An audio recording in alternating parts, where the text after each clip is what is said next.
Perfect. But Blake, I asked you this question on the night. We had to get this scheduled for this for this show, and the question really is that we've been asking each other is Tony Ferguson's 12 fight win streak overrated?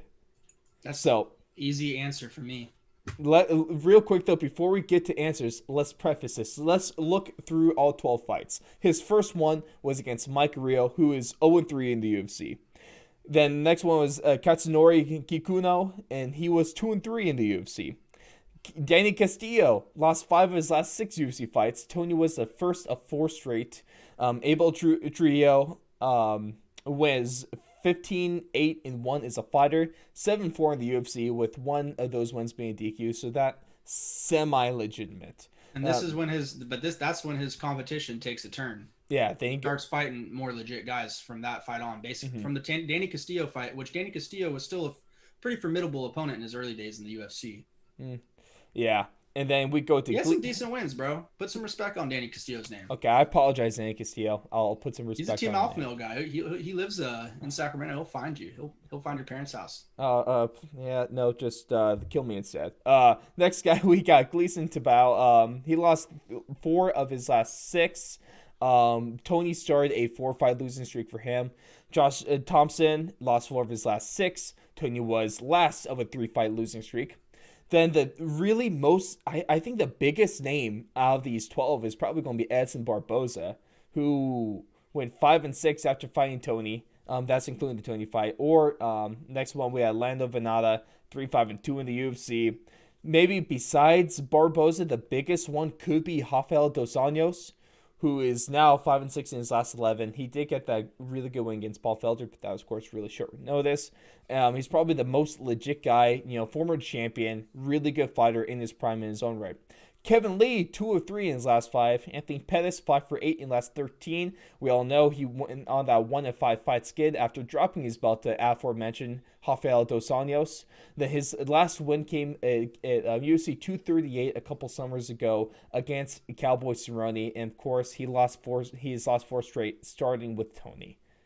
So, to answer the question, Blake, is it overrated? No, absolutely not.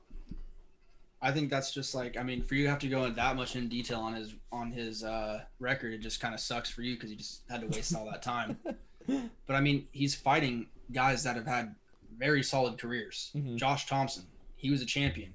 Edson Barboza, stud. Lando Venata, he's always in a freaking tough fight. I mean, seriously, no one wants to fight that guy. I promise you that because he's unorthodox, he's sharp, he freaking hurts you.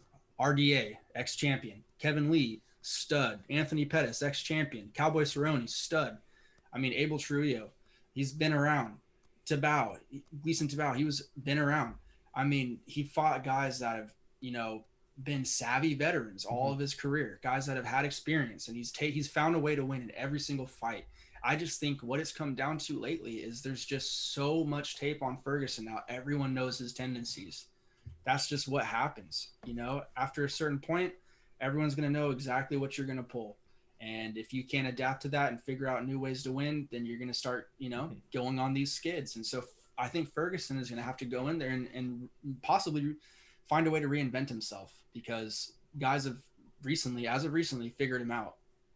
But no, to answer your question, there's no way that his 12 fight win streak is overrated. That's almost untouchable, I want to say, in the UFC. I don't know if has there been a better streak than that? I'm not sure. Besides, obviously, Johnny Jones. Mm. I mean, maybe besides Demetrius Johnson, you could throw in his title run Yeah. right there too, with all those defenses. But the thing about this, it's tough because although that maybe Tony Ferguson caught these guys that were out of their prime in some cases, and they weren't their best, or they just weren't the best in general. No matter, I mean, it wouldn't be like fighting bums every time, but if you're fighting decent competition, former champions in their own right, anytime you're able to win 12 fights in a row without getting unlucky, like catching an unlucky shot or just getting caught in something, there is a testament to that. And although we're just like looking surface level, looking at records and looking at the names of these guys, they might not be huge. There's still a huge thing to winning 12 fights in the row. Most of these pretty much all by finish, half of them seemingly by Darce choke, or just brutal TKO. Even you throw in a doctor's stoppage with Anthony Pettis too, or with Don's running Anthony Pettis got a corner stoppage because of that broken hand. But also, Blake, do you remember that picture that people put together? How people look after fighting Tony Ferguson, how Yep. bloody and Train destroyed they wrecks. are. It doesn't. If you're able to do that to anyone consistently, there's a lot of respect on that. So while surface level, his 12 fight win streak might be, it might some people might talk it up more than it should be. This is still a really important win streak, and it's still historical in terms of the UFC.